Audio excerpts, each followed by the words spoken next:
We are on the air. Hi, everybody. This is Kelsey Ann Lovelady, and I am joined by the absolutely lovely Shanna Conde.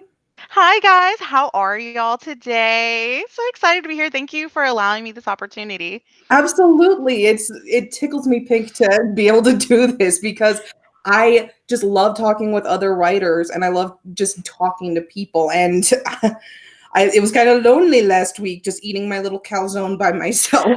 I know, but that calzone looked so amazing though. Oh I my mean, God. It was, like I said, it was an orgasm. So good. so like I have a gluten allergy, so I can't eat like these wonderful naughty like items that I get to see you eat like right now. Oh my gosh. So Sucks. like what is that like? Is it euphoric in a way that I imagine it to be? Okay. I don't even know how to describe this. It's like every single nerve ending in your body is like firing off just from a taste of something. It's like you take one bite and your body is like, what just happened? I know that, like, when you were taking bites of it, it's just you could hear that crunch and you could I hear, know. like, I almost the wish that gooiness. I actually go back and watch that live stream just for the sake of the crunch. It just So sounds so ASMR. great. It's so ASMR mukbang goodness. Well, I felt so bad, and I'm so glad we're able to do this again, because, like you said, being a writer, it does feel lonely, right? Mhm. And it is, it's a solo task. And so this is really nice to do a one-on-one with a writer, especially a published, author like yourself. So this is Oh. great. Yeah, it's I can't talk to other people the way I can to writers because people don't get it with writing. Yeah, You know, you have people thinking, "Oh, when are you going to get your book done? In a week?" it is phenomenal. The like with those statements or like they think that it's so easy it could be done in like a week, a month. I've even said it at panels during writing conferences where there has been self-published authors who have encouraged other writers out there to release a book once every month. That to me is Exactly. insane. Yes. Lillian Hart, she's a romance writer and a member last time I checked with Romance Writers of America. And at one of her panels in 2000 and I want to say 11, she encouraged DARA members, which is the Dallas Area Romance Authors Group. She encouraged them to make sure to release a book once a month so that their fans don't forget about them. And I'm just sitting here going, your fans are never going to forget about you, especially if you produce a product that have them foaming at the mouth and leaves a lasting impression.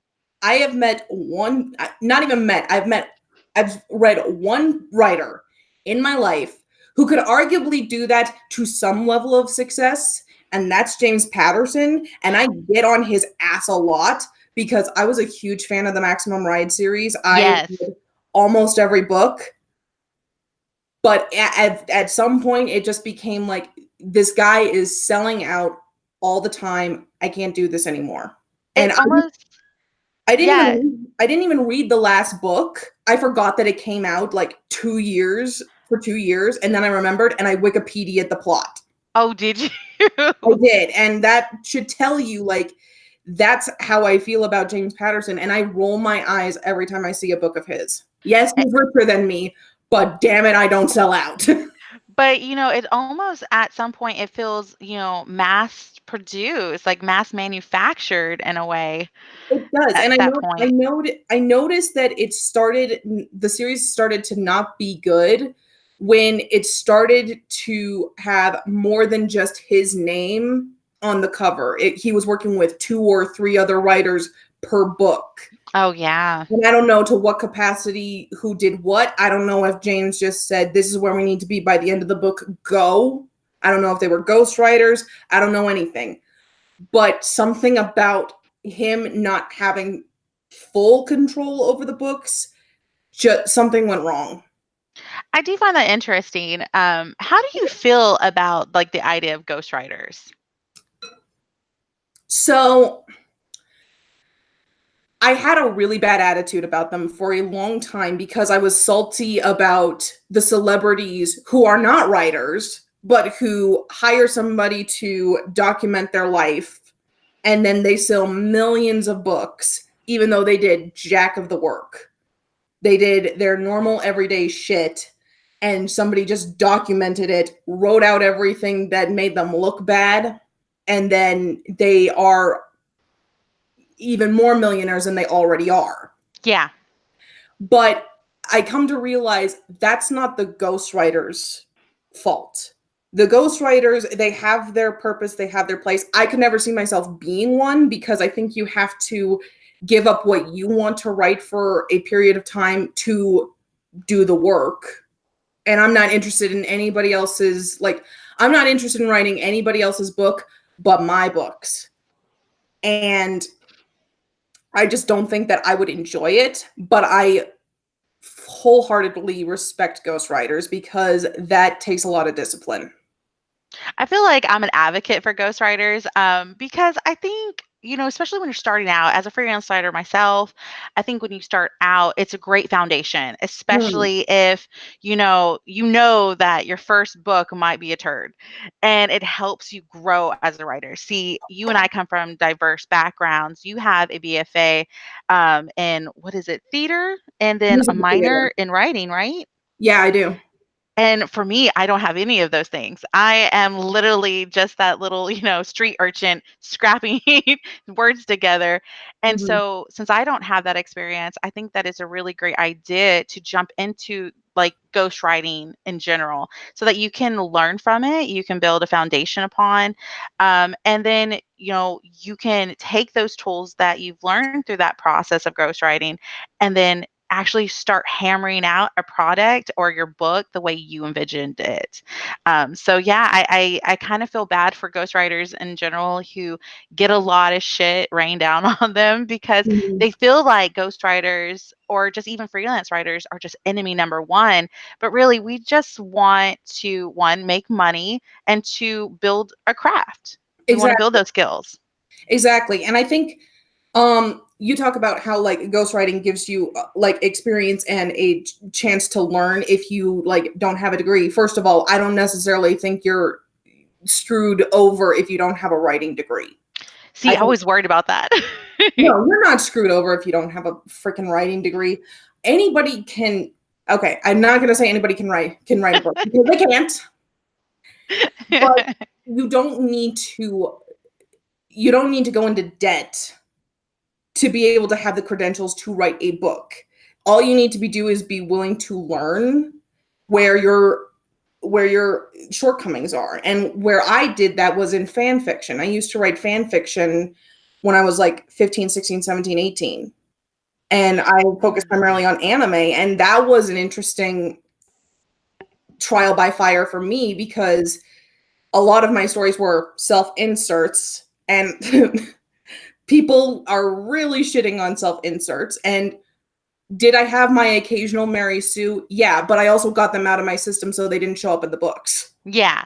Okay, so I'm really glad that you are touching on fan fiction because there's a lot of there's a lot of conversations there to be had. There's a lot of issues with fan fiction. I, for one, am a fan fiction writer. I love writing about Dragon Age. Like, I'm a geek. I'm a gamer.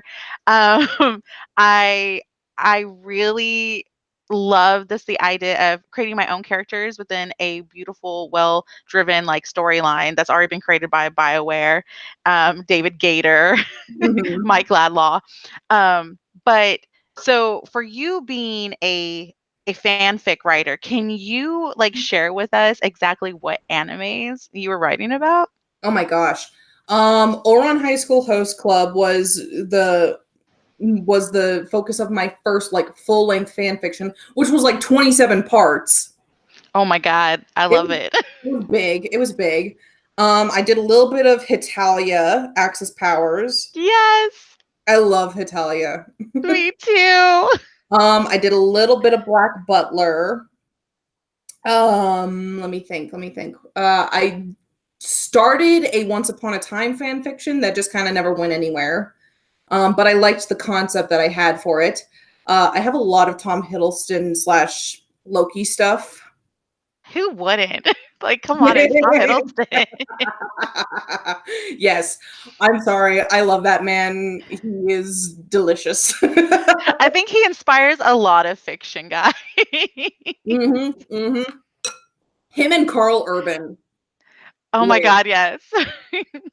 Okay, so the screenplay that I'm writing, Carl Urban is the main guy, and that's why I'm working on it because it's just like I need to get this out of my system because you are distracting.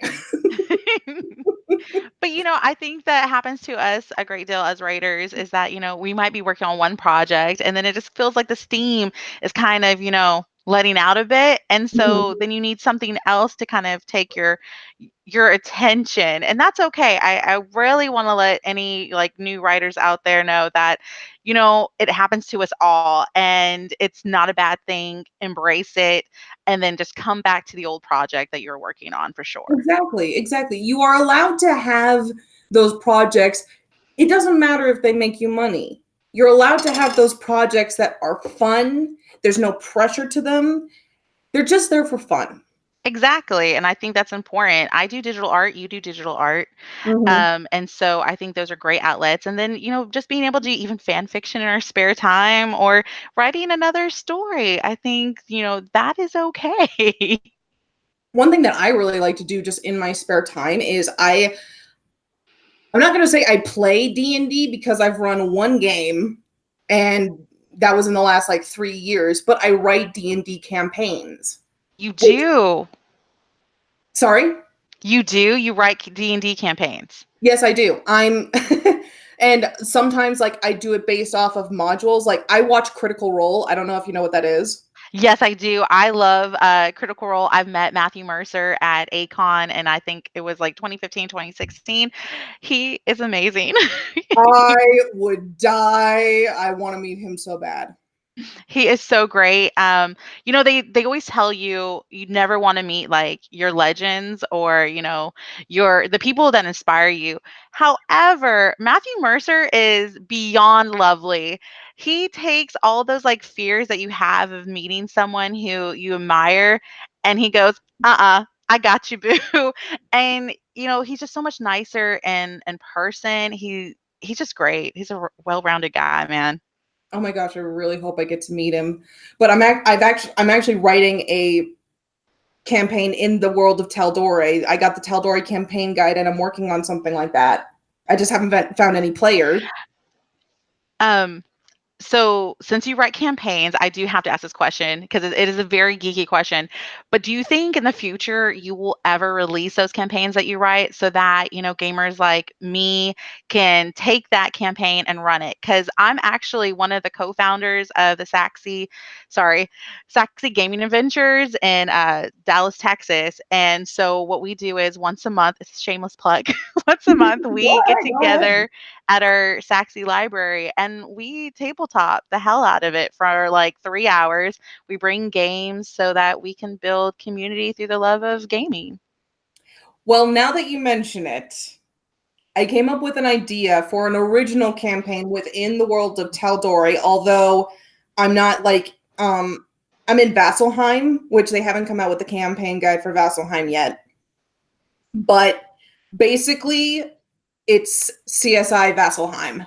Oh my God, this is going to be so good. And I want a lot of basically it's just really short murder mystery stories and a lot of people were like, well, why would you do that? Because you have magic that can help you identify the killer. I've thought about this. I have thought this the hell through. Because you have spells like Speak with Dead, where you can just go, who killed you? Bob. Okay, case closed. But if they didn't see the killer, or if they have a reason to lie about who the killer is, you can't make the corpse tell you the truth. It has to trust you. And if it doesn't trust Exactly. you, or if it has a reason to lie, then guess what? You got to figure out, did the corpse tell me the truth? Exactly.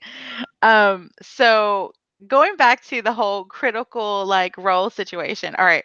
So out of everyone on those panels, who is your favorite? Matt. Now, why? Like, why? We all know why, but I'm kind of curious. I want to pick your brain. Why Matt?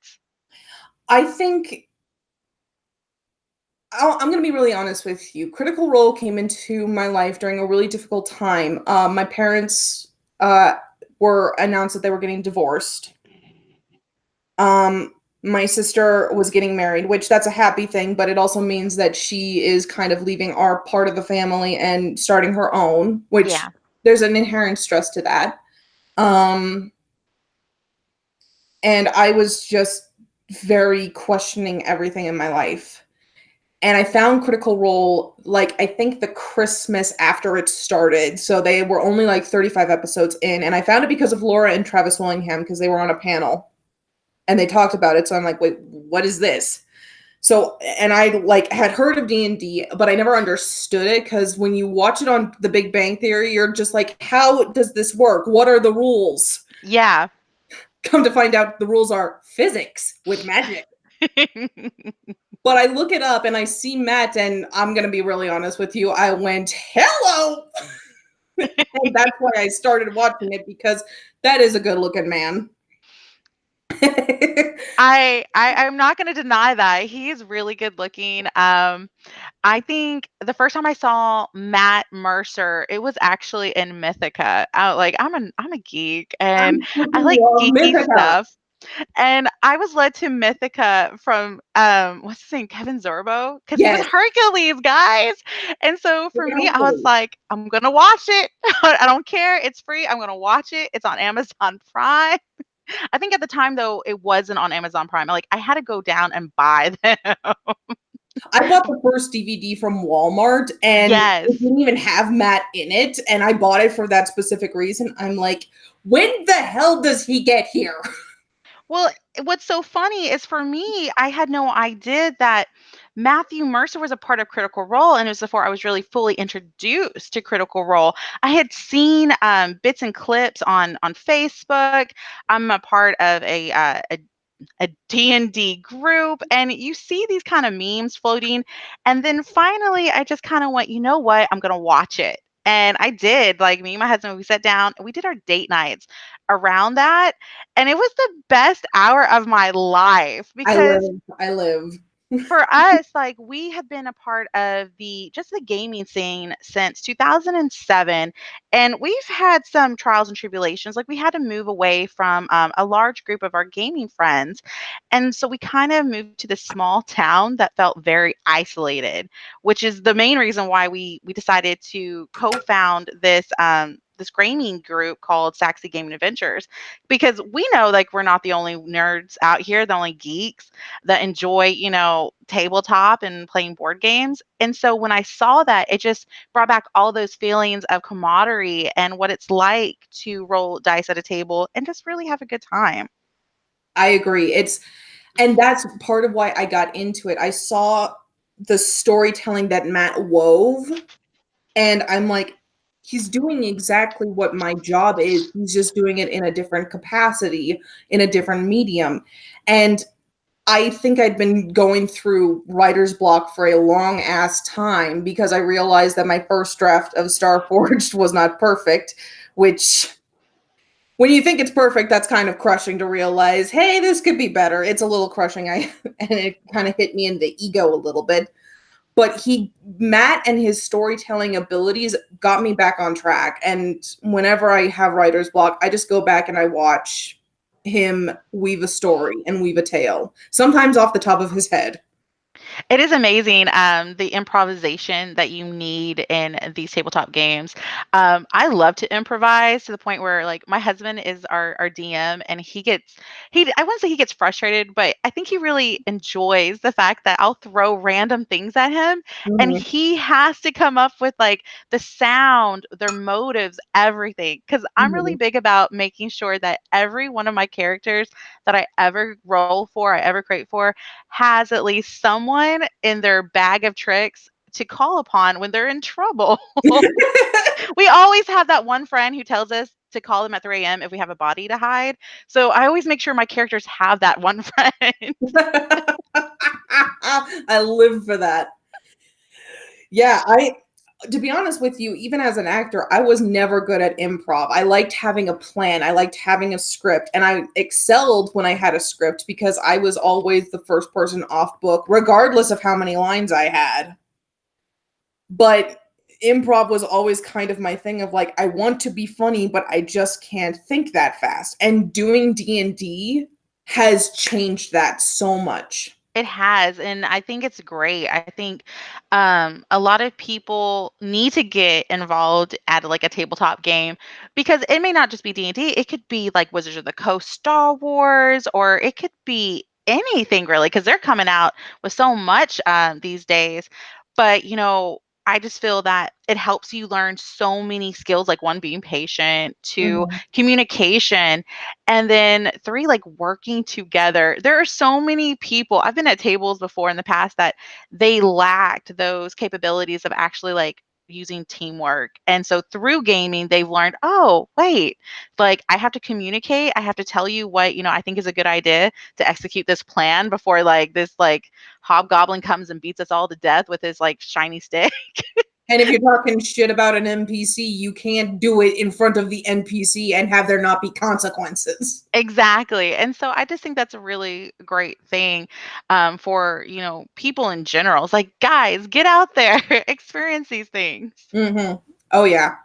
And I freaking love Critical Role and just what it has given me in terms of like I any fight scenes that I write, I use D&D. Like I write a full character sheet for my characters, complete with armor classes and proficiencies and skills, and I roll d20s in the fight scenes to see, okay, what hits, what misses, how many hit points you lost. This is roughly how long the fight's going to go for. That's really good advice. I think I'm gonna have to do that and for some of my fight scenes, if you don't mind me like stealing that like I did, because it gets really frustrating because you don't want to feel like your characters are god moding. And I Mhm. think, that really does help break up the monotony of, oh no, they're gonna get through this. No, I ran into the exact same thing where I didn't know how long, I didn't inherently know how long the fight scene is supposed to be. You know, it can't get too repetitive, it can't get too boring, but it also can't be OP as hell. And yeah, sometimes the dice doesn't do things that um necessarily help, but you can also be choosy with it because like Yeah. you've read Starforge. Yes. So, do you know the first chapter where Clayton meets the blue lion and he falls Yeah. through the roof trying to chase her out? Exactly. That was when I rolled a natural 1 for him. And then I and then I rolled a second natural one right when he had gotten out of the hole, gotten the Navy officer off him, climbed back out onto the roof, another natural 1. And it's like, okay, instead of having him fall through the roof again, how about I just cut this whole thing and have him opt to take the stairs? He's smart enough to do that. Well, since we're talking about Starforge, could you tell us a little bit about Starforge, Orion, for those who might be just joining us now who've never either come to your channel or this might be the first time? Yes, Starforged Orion is obviously my first book that I've ever published, my first full-length novel that I think I came up with the idea with in my senior year of high school. I got super into steampunk, but I never seen steampunk pirates, and that's kind of how the ball started rolling on that, and it just became a story where we have this 17-year-old boy who searches for an assassin to hire in order to kill the crown prince of his galaxy because he thinks that there are some very nefarious deeds going on. And it has changed a lot in 6 years. A lot of the characters have gone through several different incarnations. The story has been added to and deleted from. And honestly, it's the first book in what's going to be a 13-part series. Now, when you say it's going to be the first book of the 13-part series, are we talking about Starforge Phoenix, the audio diaries of Captain August Herring, and Natalie, a Starforge graphic novel? Oh, and then let me add the last one, Clayton Jiggins. Are I those love all of you. them? I love you. You got them all. So here's the thing. So like the 13-part series is going to always be named Starforged something. So Okay. Starforged Phoenix is the second book in the 13-part series. But the audio diaries of Captain August Grant, Natalie, a graphic novel, and Clayton Jiggins are all kind of, I guess, they're filling in gaps of the story. So they're primarily going to focus on the parts that happened before Starforged, with the except of Clayton Jiggins. That's going to focus on afterwards. But the 13-part series is not a character-driven series, so you're not going to Okay. see the same characters across the board. It's a world-building series. So instead of seeing the same characters, we're going to different parts of the world up until the last book, where we see a few characters from all of the other 12 books come together. That is exciting. So, okay, the ones that I rattled off, when should we, your fans, really expect to see those official release dates? To be honest with you, those I think are going to be put on hold for a little bit longer. And the Okay. reason why is because I'm going to be perfectly honest with you. I know that Starforge can be better. Orion specifically can be better. There are some things that I want to go back and fix. I basically want to just rewrite the whole book. And I just want to fix some things that I know that are there, because honestly, I I published it too quickly. I'm going to be really honest with you on that. I published it too quickly, and I want to go back and fix that before I move on to anything else in the series, because we have to have a good foundation first. Okay. And I really do appreciate your honesty. Like that is something that, I do hear a lot about with authors where, they write a first book and they're just not sure, if they need to go back and tweak it a little bit and then republish it. Now, you are a indie author. You self-publish, correct? That's So correct. so what led you to that process of self-publishing versus the traditional route? To be honest with you, that actually goes back to the author that I dedicated Orion to. That goes back to David. He is also an indie published writer on Amazon, and I met him. Uh, God, when was it? It would have been it would have been the summer of 2013. That's when I met him. And he already had, I think, two books out at the time. One was part of his baby series that he'd been working on since the age of 10. And the other was just this really fun, very mind fuckery of a book called 2013. So now what? Literally what it's called.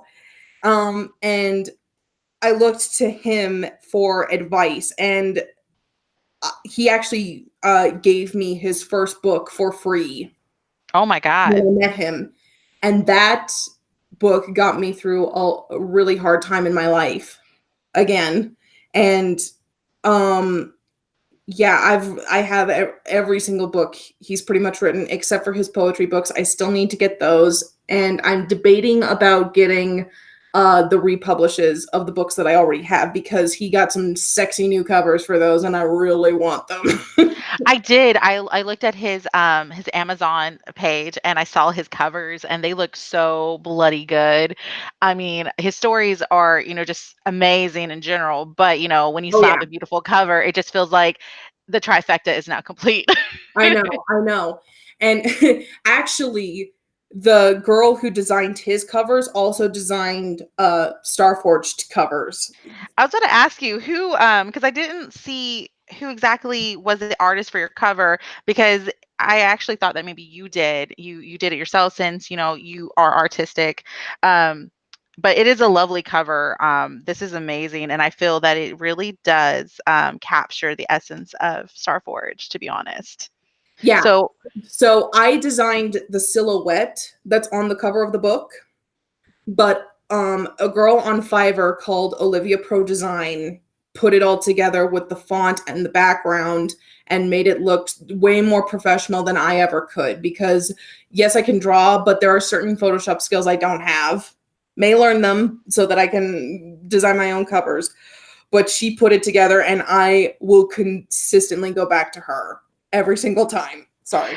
Okay, so and that goes into my next question. So you're talking about tweaking your current published work, Starforge, Orion, and when you do that, are you going to go back into self-publishing, or are you going to take the traditional route? I'm gonna keep going with self-publishing. I may go with Ingram Spark instead of Amazon for that second round of publishing. But I consistently still want to be an indie published author. And while it would be nice if a publishing house would say, "Hey, we like your book enough, we want to publish it," once it's theirs, it's kind of out of my hands in terms of pretty much everything else. And maybe I'm a little bit of a control freak, but I like designing the cover. I like designing the marketing images. I like being the person to put the information out there and find readers. I like having that control. So I think I'm going to stick with the indie publish route.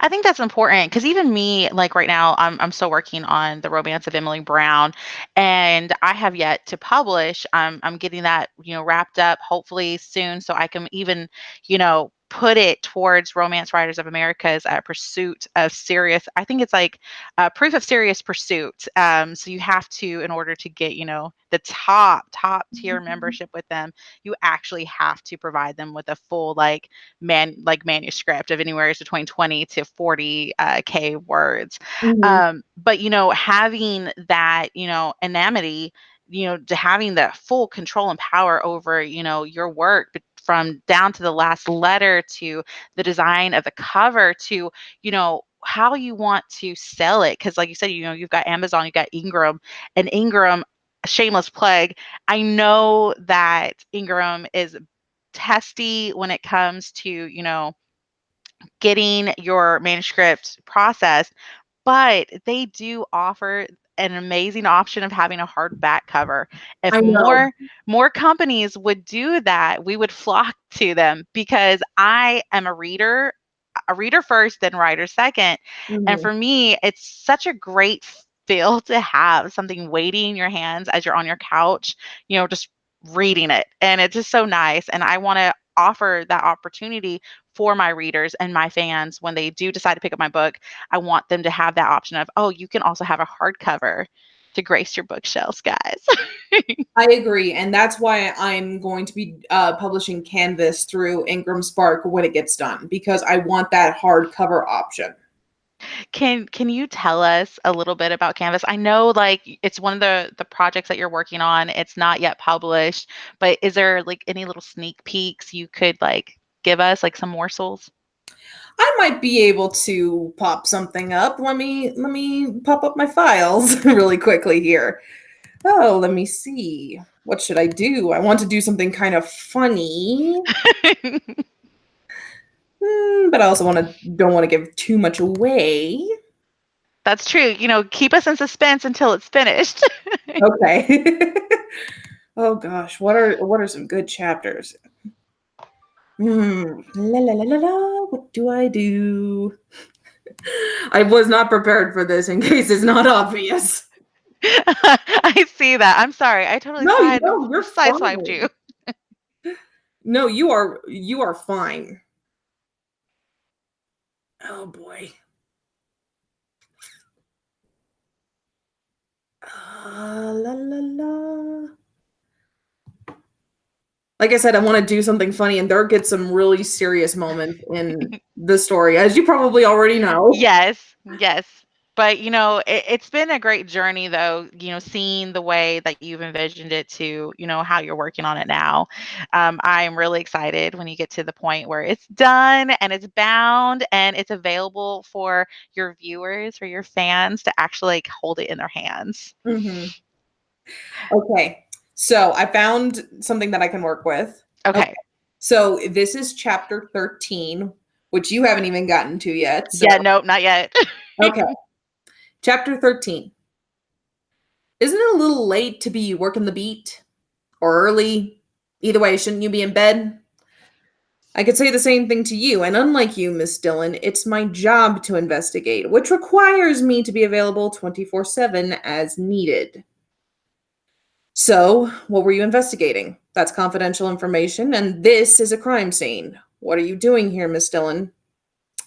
I would think that would be obvious. Miss Dillon, I could arrest you for interference. You're not in a good position to give me sass. I'll ask one more time. What are you doing here? I couldn't sleep. I needed to do something. I need answers, so I came here. Josiah's stern look softened. I understand, Miss Dillon, but you can't just go around trespassing on crime scenes. It's a criminal offense and it won't help anyone. Jazz sighed. Josiah gave his own sigh in response and rubbed his forehead. Okay, look. If you show me everything you found, I'll take you home and we'll never speak of this again. I thought you already searched the place. We did, but you and I have different definitions of interesting items. I'm curious to see what you thought was suspicious. Why are you offering to let me off the hook? Are you going to take the deal or not? I'd like to get some sleep tonight, so make a choice. Oh my God. See, I'm so excited. I'm so excited for this. And I hope everyone else is. All your viewers are looking in and going, oh my God, we need more. Oh, please, please come back to this. Absolutely, absolutely, I will. I just need a little bit of a break. I'm still packing my stuff because I am trying to get moved. And like I said, I just need a stupid project for a while. And I think that's great. I think that, it's well deserved, especially since it did take you about 6 years to get through Starforge Orion. Yeah, And sometimes you kind of just need to let your brain kind of, go into that jello mode so that, all the creative juices just start coming back. So I totally get it. absolutely. Absolutely. Now, I am curious. I always do this myself when I am writing my stories. All right. So have you ever thought who you would cast for Star Forged Orion? Oh, absolutely. Absolutely. I think Natalie would be best played by Jennifer Lawrence. I like it. I like it. I like it a lot. Clayton is actually based off of a friend of mine that I knew in my latter years of high school. We went to Shakespeare camp together, so I know exactly what he looks like. Um, oddly enough, August would be Matthew Mercer. Oh, I love that. I really love that. I'm sorry, I'm geeking out so hard right now. That's why I gave him a Scottish accent because Matt loves the Scottish, Yes. Scottish Gaelic dialects. Barnaby would be Benedict Cumberbatch. Oh God, yeah. I can Hmm. see it. Hmm. And Queen Parthena, I'm actually thinking Tilda Swinton. You know what? I didn't even think about that. But just hearing you say it, I can envision it. I It She could works. rock it. It It worked. works. And Lady Ava is also based off of another friend of mine. She was my mentor while I was going to acting school. So it was a specific gift for her. And I think on some level, Lady Ava is my favorite character aside from Natalie because she was not in the original first draft. She was not there, and I think she added something incredible to the story. Just the thought of like her not being in the first draft makes me a little sad, but I'm very glad that you did sprinkle her in Mhm. because, yeah, I can't imagine this story being like without her. She added such an incredible level of complication to the story that now I feel like I have something really good to work with in terms of like let's create as much freaking conflict as possible. So, how were you inspired to write Starforge? So, in my senior year of high school, I started getting into the steampunk aesthetic and craze. I had just gotten a Pinterest and I was pinning anything steampunk I could find. And there were so few things on Pinterest at the time. It was like 20 pins in total. And I was like, there needs to be more of this. This is such a cool aesthetic. I want to do something steampunk. Um, and like I said, I had never really seen steampunk pirates in Oh, what I really? found. This was way early on. Now it's been done probably about 1,000 times over. But I didn't see that in the community at the time. So I wanted to write that. And I wanted to write this heroine who just I love badass heroines. that's why I gravitated towards Tamara Pierce's books in my early middle school life. And I just wanted to write this heroine, and I wanted to write about this. This was originally only supposed to be one book. It wasn't supposed to be a 13-part series. So a lot's changed. And I just wanted to write a story where a woman just kicks some fucking ass and looks great in a corset. That's all I can say. What I have to like applaud you on is the fact that this is it's a steampunk, story, fantasy, but you don't beat it over our heads though when we read it. It feels very you've probably never played it, but D&D came out with a game. It's called Eberron, and it's a D20 system, and it's got a very strong like a steampunk vibe.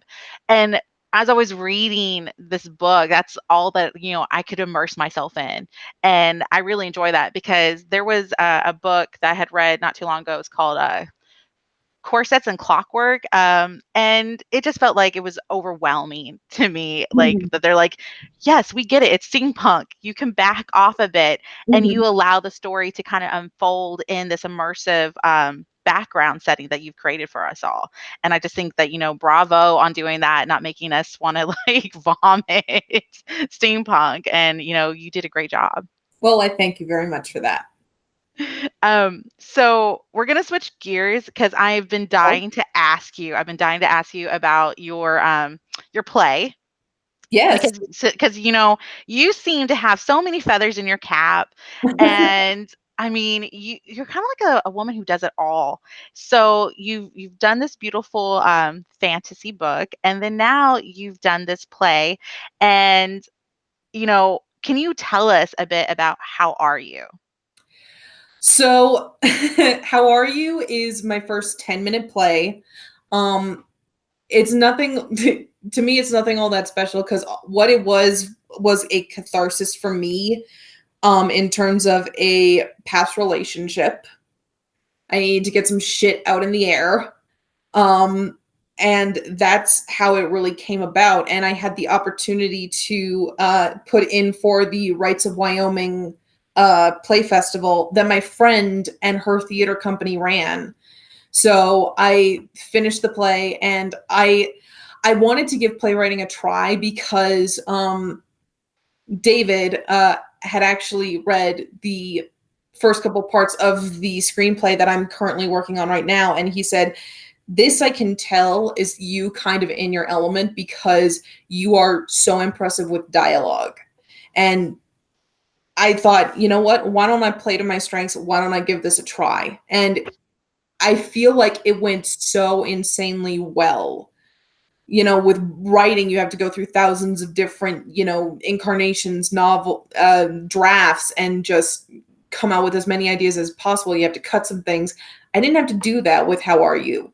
I just put my shit on the page, and I just went with it.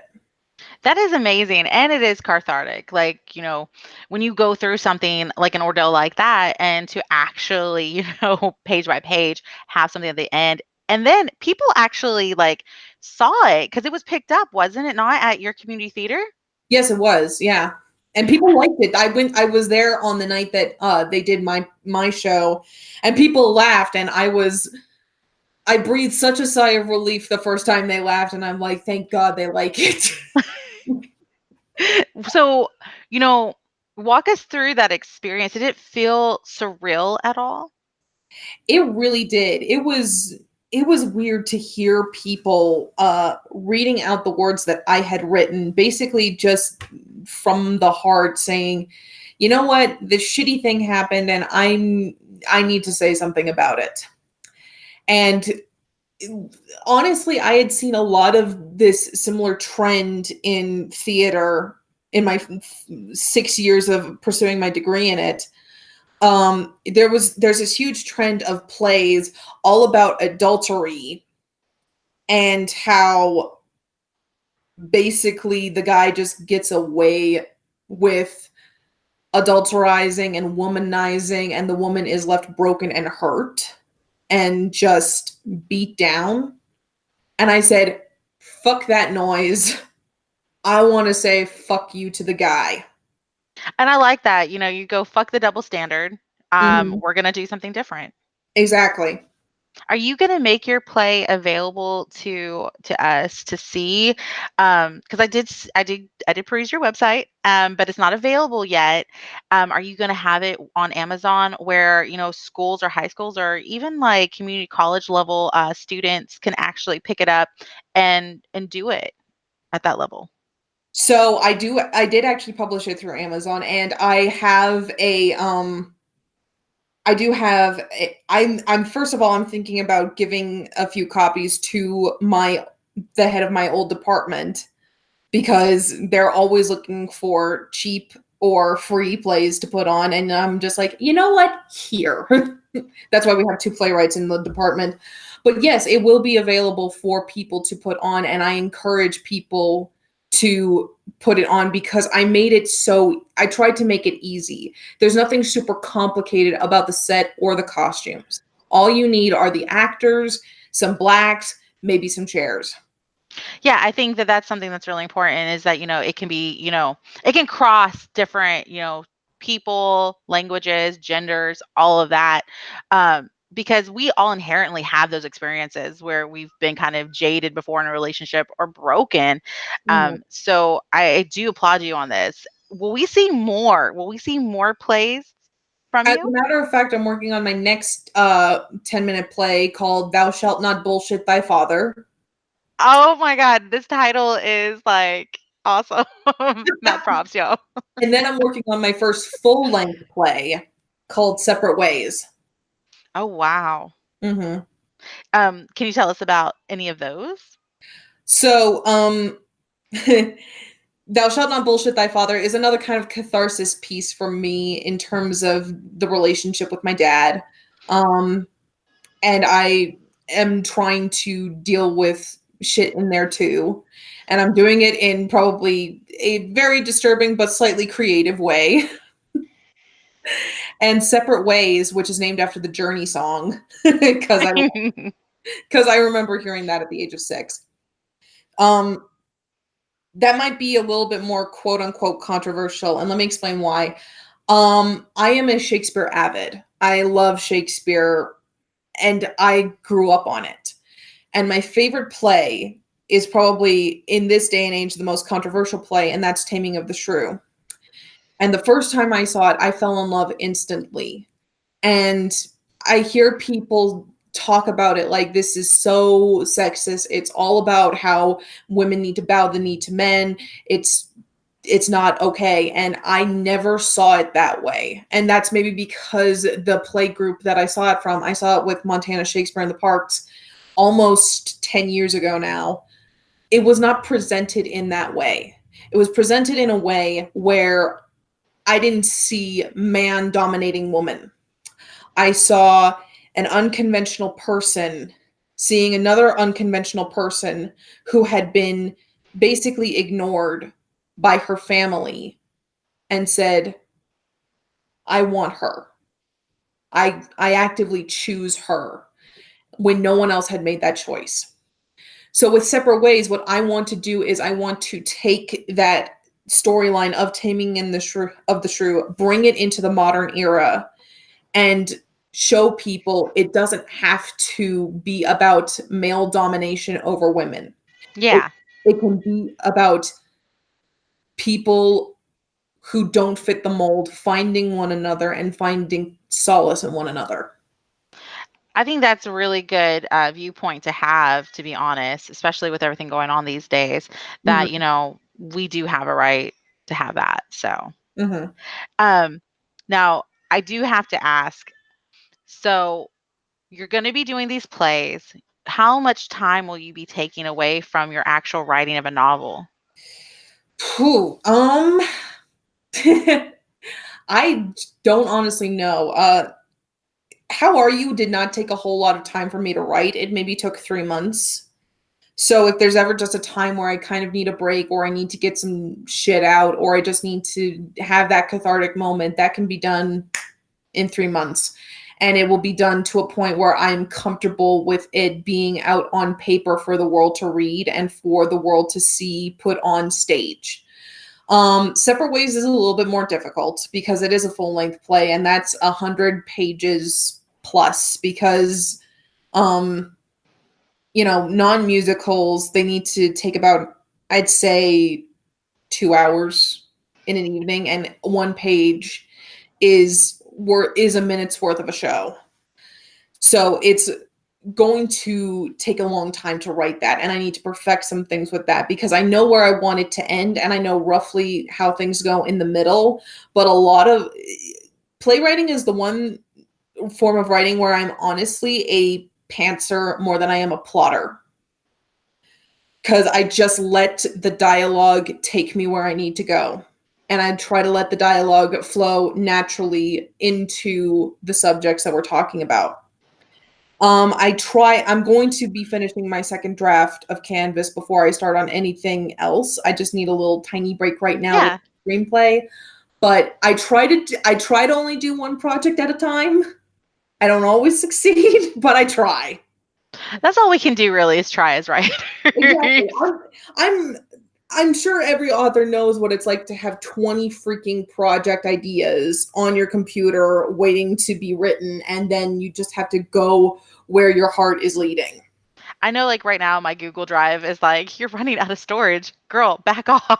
Exactly. Now, because you write in, like, varying different genres, is there one genre in particular that you want to live in forever? Hmm. Like, Hmm. I see. I think I live best when I'm in my fantasy world, and I haven't written a book in that world yet, but I think that's where I am at my happiest, where I'm working in a world that's like Dungeons and Dragons or anything like that. because we do see authors that will. It kind of feels like some authors are a bit of a one-trick pony, or they get a pen name to do other things, like Anne Rice, J.K. Rowling, Mhm. because she did what, a mystery novel or a She did, crime novel?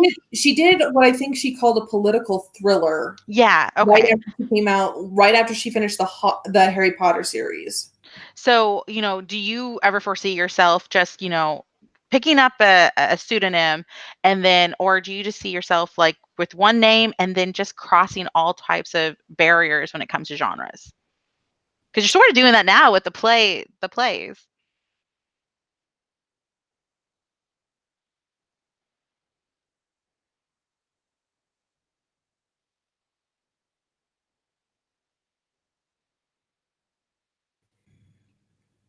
You still there? Yeah, I'm still here. Sorry. It's like I almost lost you for a second. What the heck happened? I don't know. I'm like, no. Well, okay, we stopped broadcasting